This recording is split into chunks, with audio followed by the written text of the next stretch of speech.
Hey y'all, I'm Southern, so you get that greeting. Hi, Actually, everybody. everyone, give her a round of applause because as soon as I met her, like, look at this, the hair, everything. So we only have a few minutes, so let's get right into it. Okay.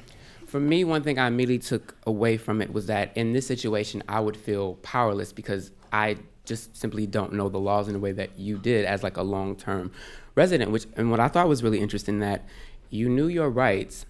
And instead of them just kind of like working with you in that context, they thought they could like essentially punk you. You, who have been in Brooklyn before it was nice for 30 years, they thought they could punk you. They thought they could harass you on phone, harass you at night, bang on your door. And you had a moment where, to quote my queen and king, you had like, big homie, better grow up. Me and my wody's about to stroll up. You had to do that. So take me to that point where you had to go there. Well, yeah, they really thought I was a punk.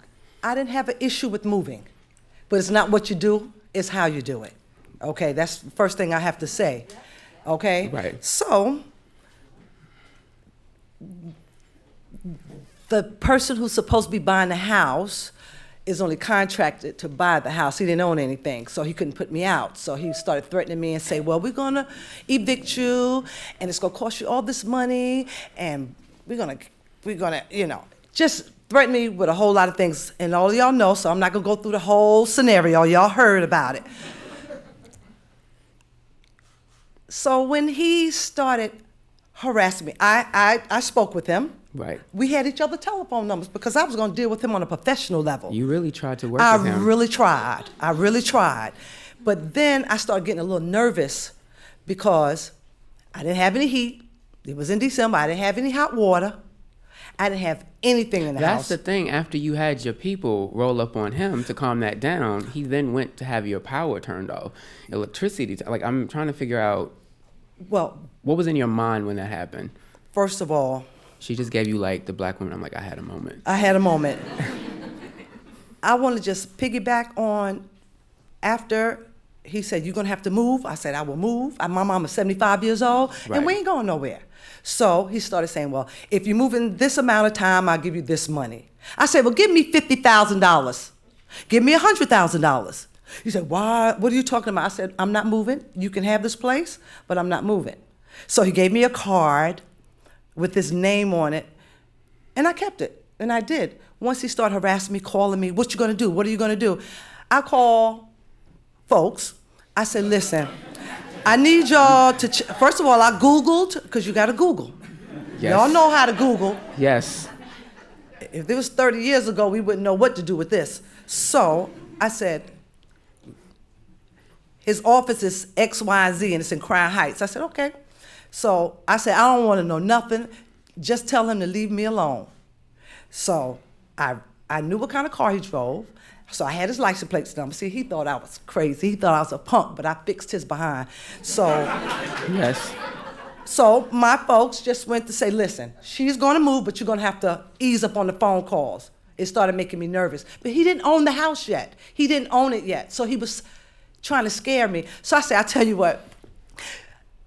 How about I call my lawyer? Oh, wow, why you got to put lawyers in it? I said, because you think I'm a punk. And I can't help but think he probably had this assumption that just because you had been there that long and that you're a black woman that, oh, he could just muscle you out and just say anything to you and assume that you didn't know your rights and you didn't. And it was that and the people the family that owned the house, he was talking for them. So I don't know what he felt their head, those my landlords. Yes.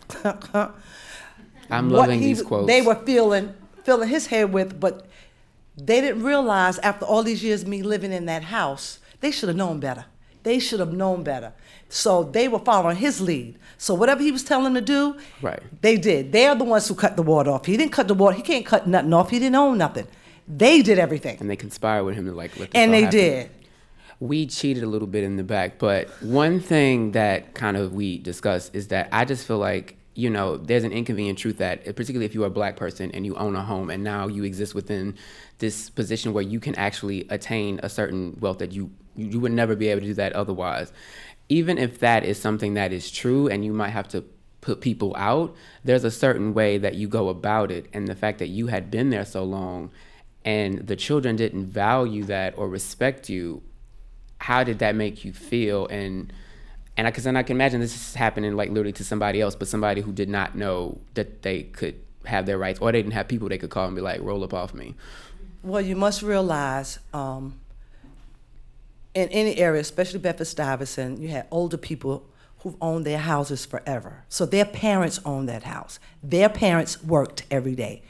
Their mother and father, they came from a two-parent household, but those fools was acting like they came off the street somewhere. So they had some sense. But you have to realize when money's involved, people lose their mind. All the loyalty, all that family thing we had all those years went out the window. They start giving them dollar signs. They fell and bumped their head. But if you never had a W-2 form, so you think $567,000 is a lot of money if you ain't never had a W-2 form. So that's the type of people who they're buying the house, getting the houses from, people who don't have a sense of money.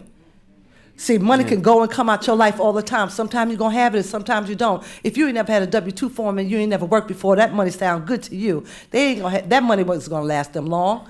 But to them, they saw dollar signs. So therefore, and whatever the contractor of the house was telling them, and he made them feel like they were going to become millionaires. That's what it sounded like. And what I noticed in the episode that you found, you had an offer to go somewhere else, but you realized because that person was older, you ran the potential of like going through this process all over again. Well, because I've been in the community so long, there were a bunch of people looking out for me to rent a place.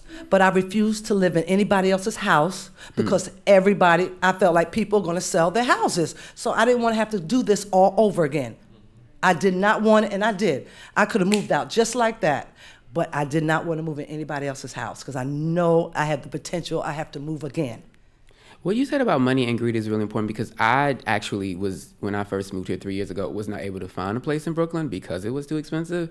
So I moved to Harlem, and a black man owns that building, but I'm very aware that all of the black people had been moving out.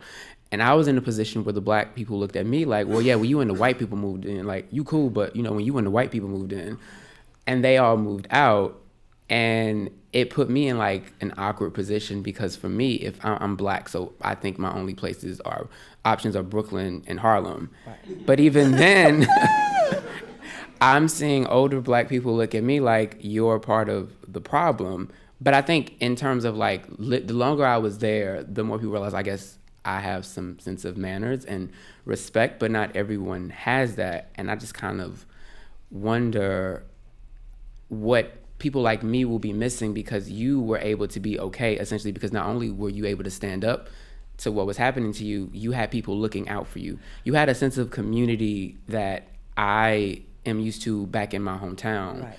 But I wonder will I ever get to have here because I don't think this is not a city in the place that kind of fosters that environment, that sense of community. So in that way, do you worry about, you know, people like me who ideally would want to stay here? Well, what I will tell you is this. I take the A train home. And I took the front of the A train for 30-something years. Now I take the back of the A train because I was not moving far from where I used to live. Okay? Right. I knew I was going to pay some high rent. Mm-hmm. It was $200 more than I thought I was going to pay, but I'm in a place of comfort. Yes. Well, on my end, there's no Key Food and no Chinese restaurant and Spanish store, so I still go to my original, where I used to live, the front of the train. So if I want to go to Key Food and go food shopping, I will take the front of the train. When I'm going home, I take the back of the train and make sure I got everything I need because it ain't nothing on my end.